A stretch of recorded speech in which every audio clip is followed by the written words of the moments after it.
¿Habéis vivido alguna vez la experiencia cuando el tiempo empieza a fluir de forma diferente? ¿Habéis vivido alguna vez la experiencia cuando el tiempo empieza a fluir de forma diferente? Notando el espacio completamente abierto, notando el cuerpo completamente presente, notando la vida completamente real, notando que está ocurriendo algo extraordinario. Un momento para dejarse llevar, un momento de entrega total, un momento de plena presencia. Un momento de plena presencia. Notando los sentidos en un nuevo gradiente. Notando la sonrisa dibujando tu gesto. Notando la intuición aclarando tu mente. Notando que estás vivo, feliz y despierto. Esto es mindfulness, el arte de vivir conscientemente. Y esta poesía era lo que yo sentía cuando tuvimos la visita de Jon Kabat-Zinn, que era el fundador de esta clínica donde yo estudié hace 11 años, y vino a Barcelona y vino a visitarnos y tuvimos la suerte de compartir con él un rato y que inaugurara nuestro espacio. Para mí fue un gran momento y después me senté e intenté recoger un poco lo que había sentido, ¿no? Aunque también me estaba dando cuenta entonces. Jon Kabat-Zinn tiene el mérito de haber cogido una disciplina monástica tradicional, como es la meditación budista, que nació para aliviar el sufrimiento humano y haberla llevado a un hospital, porque en hospitales donde las personas sufren, y haber ofrecido este recurso a aquellas personas que la medicina no conseguía resolver su problema. Las personas con enfermedades crónicas o dolencias crónicas, las enfermedades que tenían que ver con la mente y el cuerpo, y dio lugar a una nueva disciplina, lo que ahora se llama la medicina mente-cuerpo, que tiene que ver con aspectos de la mente que afectan al cuerpo, aspectos del cuerpo que afectan a la mente, y cómo ello tiene que ver con el comportamiento. Gracias a ese esfuerzo innovador de hace 30 años, ahora tenemos bastante evidencia científica que explica cómo orientar la atención, la conciencia y la meditación tiene efectos en distintos ámbitos. El más conocido es el ámbito del bienestar. Cuando las personas somos conscientes, nos cuidamos más, nos prestamos atención y eso afecta a la salud. Cuidamos la salud, reducimos el estrés y nos queremos un poquito más. Y eso también tiene un efecto positivo en el trabajo, ¿no? Cuando una persona está bien, hace mejor su trabajo. Así que lo que hemos visto es que este desarrollo de la conciencia permite mejorar la atención, la concentración y reducir los errores. Y hay otra ventaja más, que tiene que ver con las relaciones personales. Cuando alguien está bien y hace bien sus tareas, entonces se relaciona mejor con los demás. Disminuye la agresividad, mejora la empatía y ese cóctel facilita las relaciones de colaboración, ¿no? Algo que, como hemos visto antes, es innato a los seres humanos, ¿no? Así que esta tríada es muy poderosa, ¿no? y trata de cómo, siendo conscientes, podemos mejorar el bienestar personal, podemos mejorar la calidad en el trabajo y podemos mejorar las relaciones. Y voy a presentar un ejemplo de cada uno de estos ámbitos. En el bienestar personal muchas veces viene afectado por tendencias que tenemos en la mente de dar vueltas a cosas negativas, ¿no? En psicología se llama rumiación y es un pensamiento obsesivo que nos genera malestar. Esos pensamientos se pueden reducir con la práctica de la conciencia, porque uno empieza a ser consciente de esos pensamientos y los va reduciendo. Y aquí tenemos un gráfico de una investigación que hicimos en 2010, donde en un programa de 8 semanas de mindfulness reducía el malestar asociado con la rumiación y duraba durante la fase de seguimiento. También vimos que mejora la gestión de las emociones. Esta es otra investigación que hicimos más tarde, en 2014, aquí en Barcelona, con médicos de atención primaria, y vimos que la alteración emocional que tenían los médicos tratando con los pacientes se podía reducir con un entrenamiento de 8 semanas de mindfulness, y eso disminuía en 3 dimensiones, en la tendencia a la ansiedad, a la depresión y a la hostilidad, que son las emociones negativas que estaban asociadas con su trabajo, y mejoraba la actividad y disminuía la fatiga, ¿no? Y esto es lo que todos queremos. ¿Cómo podemos tener más actividad y estar menos cansados si disminuimos la cantidad de energía que dedicamos a gestionar la alteración emocional? Y el tercer ejemplo tiene que ver con cómo podemos mejorar las relaciones con los demás y tomar mejores decisiones. Y eso lo podemos articular con una matriz en la que observamos el medio interno en 2 dimensiones. Hay una dimensión que tiene que ver con el grado de energía que tiene una persona en un momento dado, y hay otra dimensión que tiene que ver con que el momento sea agradable o desagradable. Y para poner algunos ejemplos que os podáis ubicar, tenemos un momento de relajación cuando hay poca energía y es agradable, o lo llamamos excitación cuando hay energía agradable.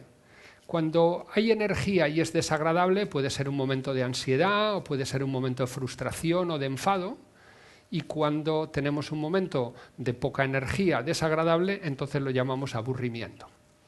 Esto sería un poco la periferia de este mapa de los sentimientos. Pero lo más interesante está en el centro, porque hay una zona óptima que no es exactamente el centro. Yo la he puesto un poco como la tengo para mí, pero que cada uno tiene que saber identificarla.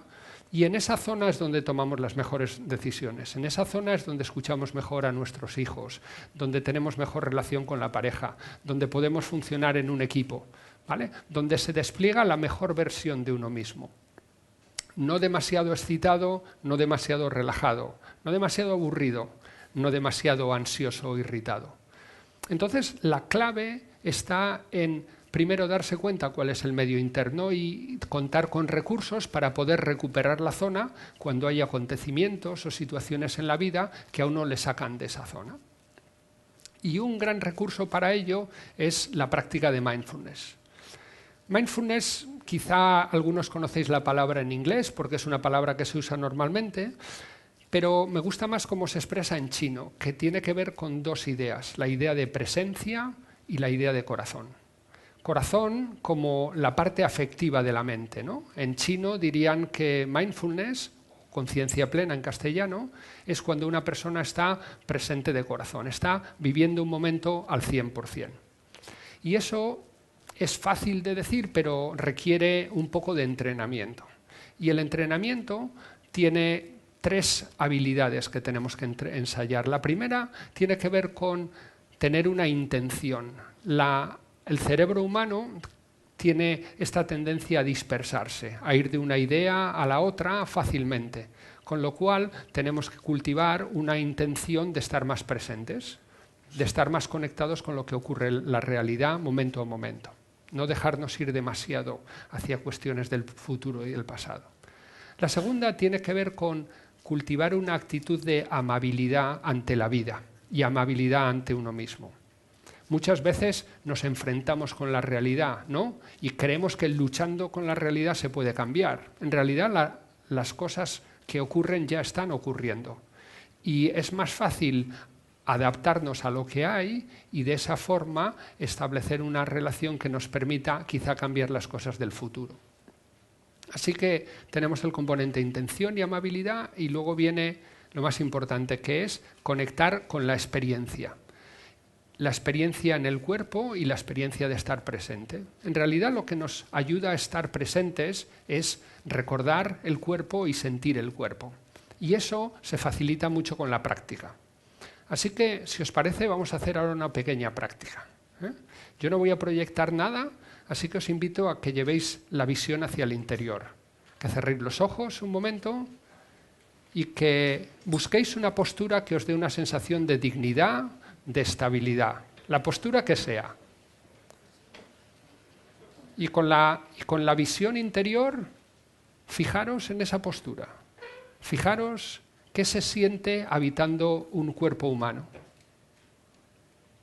Fijaros en el contacto con la silla, los pies con el suelo.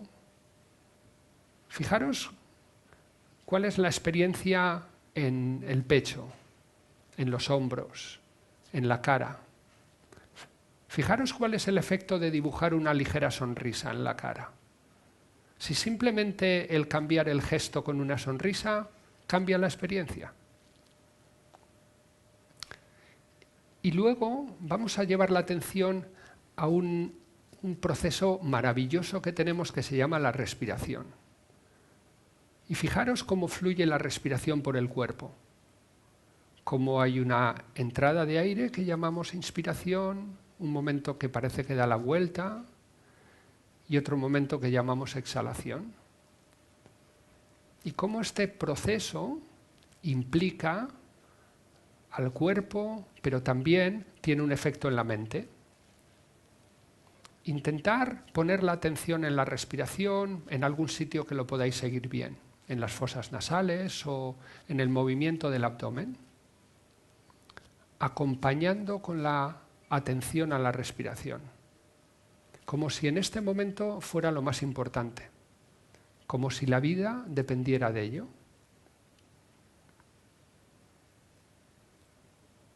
Si notáis que la atención se va al futuro o al pasado, amablemente la volvéis a traer a la respiración, a este momento. Quizá notando que la respiración va cambiando un poco, quizá notando que la mente y el cuerpo se van calmando.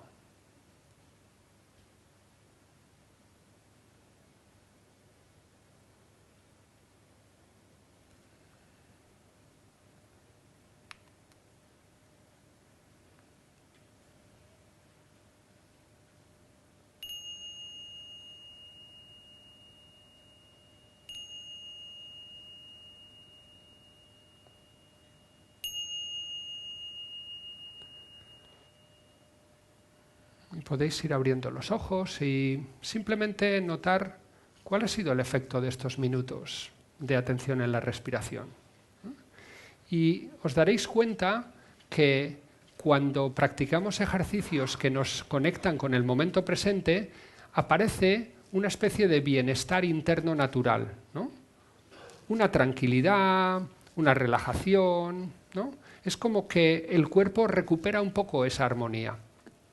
Y lo que sabemos ahora es que este bienestar que nace de la práctica de mindfulness son unos circuitos que podríamos decir internos del cerebro que tienen la capacidad neuroplástica. Esto significa que si se entrena, se desarrolla, igual que el tocar el violín o aprender un idioma. Con lo que estos ejercicios se convierten en una forma de crear bienestar internamente. Cuando uno toma el hábito de dedicar unos minutos al día a hacer estos ejercicios, empieza a generar una fuente de bienestar interior.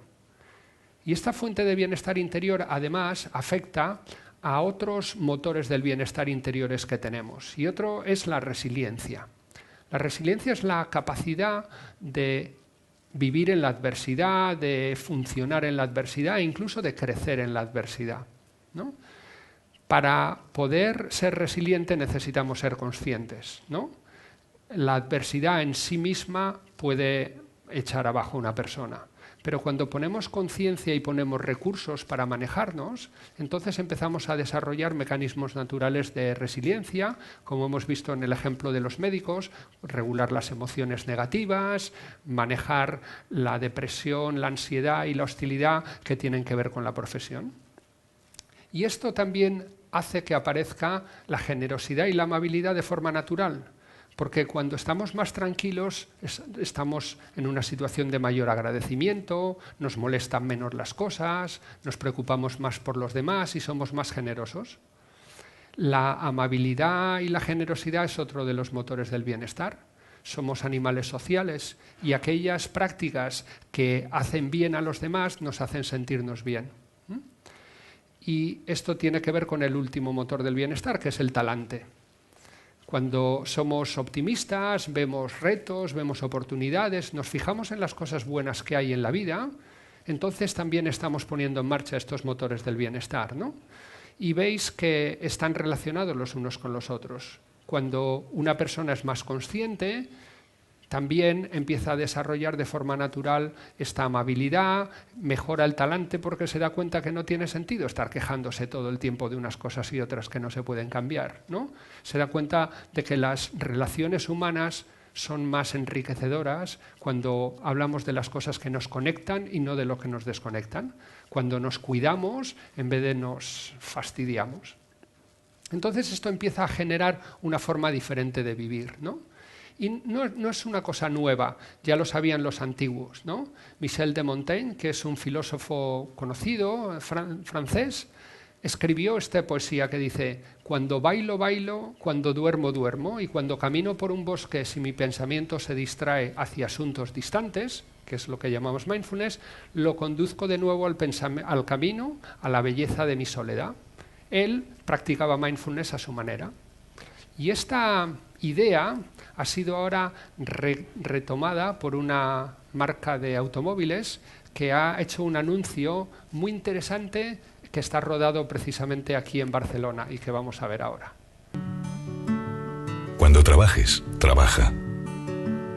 Cuando descanses, descansa. Cuando pedales, pedalea. Cuando bailes, baila. Salta cuando saltes. Y cuando grites, grita. Si tienes que pelear, pelea. Cuando ayudes, ayuda. Y cuando lo intentes, de verdad inténtalo. Cuando avances, avanza. Cuando juegues, juega. Y cuando sueñes, sueña. Cuando ganes, gana. Y cuando pierdas, sobre todo cuando pierdas, pierde. Cuando conduzcas, conduce.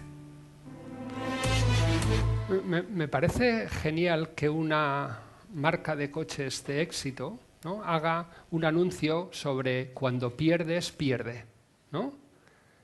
Parece que todo es ganar, pero no. Perder es muy importante, porque si uno pierde con conciencia, aprende. Si uno gana con conciencia, no se lo cree. Si uno juega con conciencia, disfruta. Si uno descansa con conciencia, realmente descansa. Y el problema un poco que tenemos es que intentamos hacer todo mezclado, ¿no? Así que la clave para mí es perder o ganar no es lo importante es vivir conscientemente, porque eso es lo más interesante en la vida. Así que muchas gracias por vuestra atención.